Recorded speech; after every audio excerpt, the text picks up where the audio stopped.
everyone, it's James here from Dark Arts Lockpicking. I hope you're all doing well. Pixelbox doing some hacking, but as always, remembering to keep it bloody legal.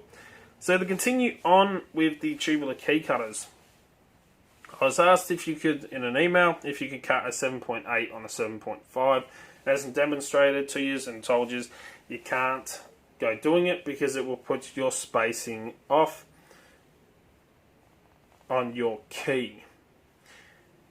The other thing that you've got to be mindful of when it comes to cutting tubular keys is not all keys are exactly the same. Just like with your standard pentumblers, a quickset key is different to a Schlage key, which is different to a Yale key. You know, they're all different. Tubular keys are exactly the same.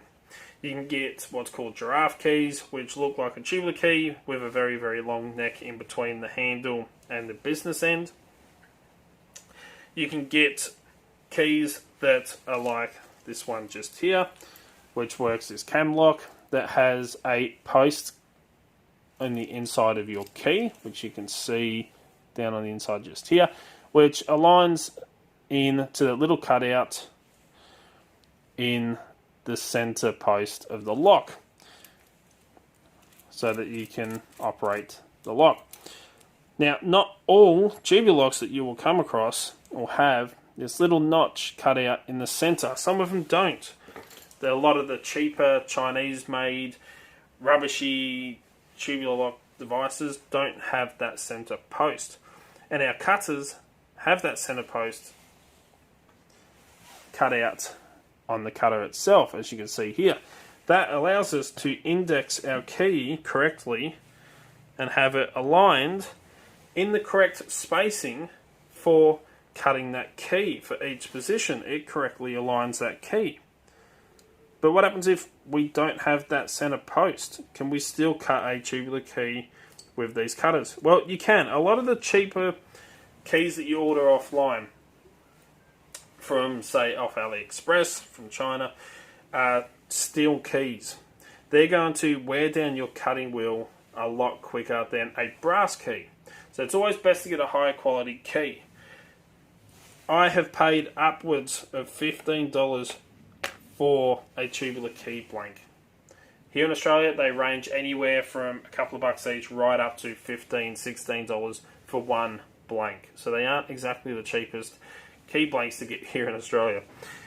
So you might be tempted to order the ones from China. Well, you can do that. They are cheap, a lot cheaper. You can pay anywhere for under $1 for a key blank. But they are steel. They are a cheap steel which will wear out that cutter faster than a brass key. The other thing is they don't have that center post on the inside of your key.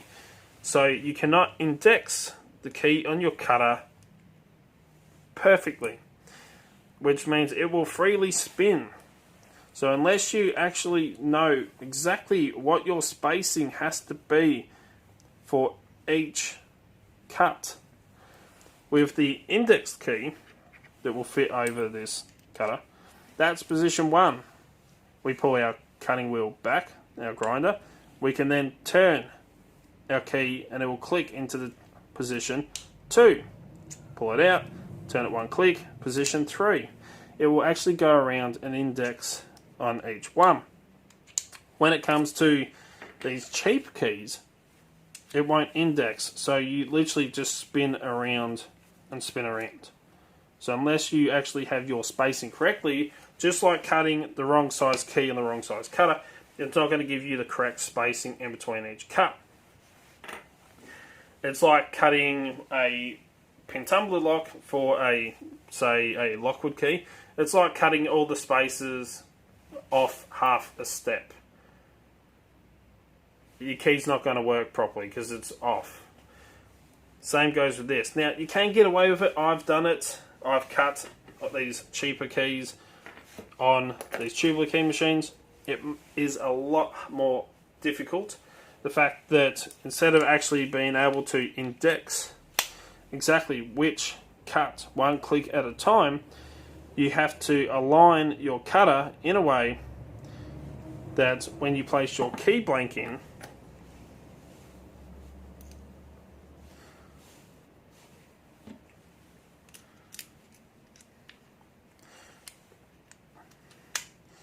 I have marked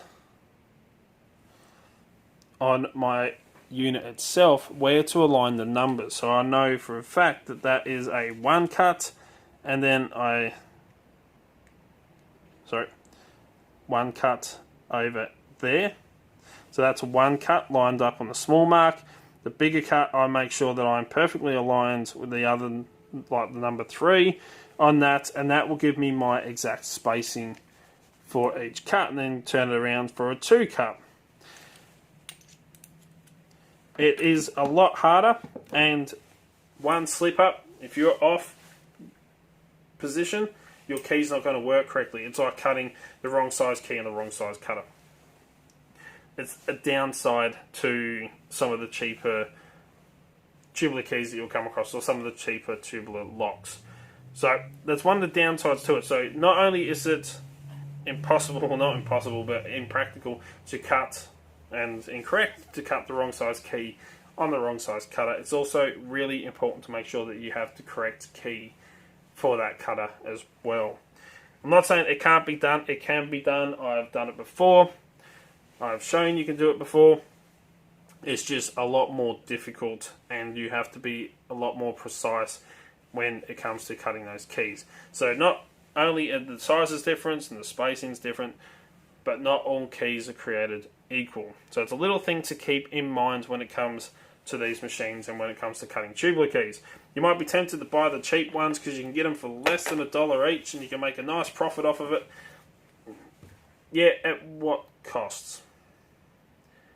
That's the only downside. You can actually use these ones here with the indexing line to cut for a lock that doesn't have a notch cut out in the center post. You can actually do that.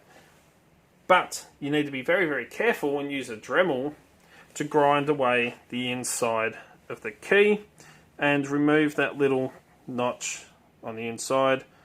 Grind it down so to the point where it actually slip over that core, the center of that lock, and allow it to work. I have done that as well. No, it's not the best option. It's not the best way to do it.